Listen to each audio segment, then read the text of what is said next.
உலகம் எங்கு பலியளிக்கக்கூடிய சரி பக்தனாகி வழங்கப்பட்ட சிவபெருமான் அன்றாட வாழ்விலே சரி படியளப்பது வழக்கம். எப்படி?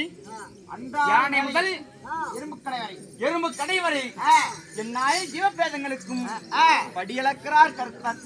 சரி, யாரு? சிவபெருமான். சிவபெருமானுடன் ஹரியும் சேர்ந்து மகாவிஷ்ணு இருவரும் சேர்ந்து படியளந்து கொண்டு வரும் வழியிலே சரி மன்னம்மா வனந்தனில் வனங்கடந்து வருகிறார் சிவபெருமான். சரி, அங்கே வாழ் உள்ளதோர் மந்தி கூட்டம். வாழ் உள்ளதோர் மந்தி கூட்டம். வாழ் உள்ளதோர் மந்தி கூட்டம். வாழ் உள்ளதோர் மந்தி கூட்டம் என்றால் குரங்கி. ஆமா, ஆடு ஆள ஆடு.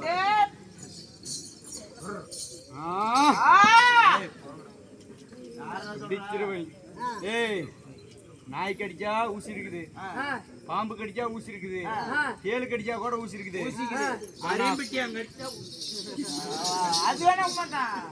குரங்கு கடிச்சிச்சுன்னா கண்ணு ஊசி என்ன கடிச்சிச்சுன்னு கண்டுபிடிக்கிறதுக்கு என்ன ஆகிடும். ஆமா, சரி போய் சேர்ந்துக்குவேன். ஆமா ஆமா.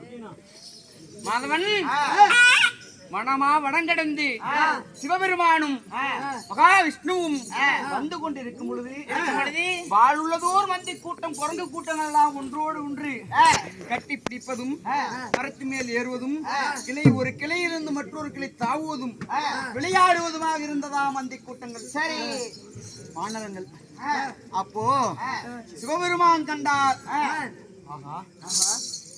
ஐந்தறிவு படித்த குரங்கு கூட்டங்கள் எல்லாம் இப்படி விளையாடி கொண்டு இருக்கிறது. ஆமா மைத்துனா, ஏப்பா மச்சான், நான் மச்சானா? அவங்க சின்ன பிள்ளை கட்டிக்க சொல்லுமாமா. ஆறா சொல்லிட்டு நீ தானே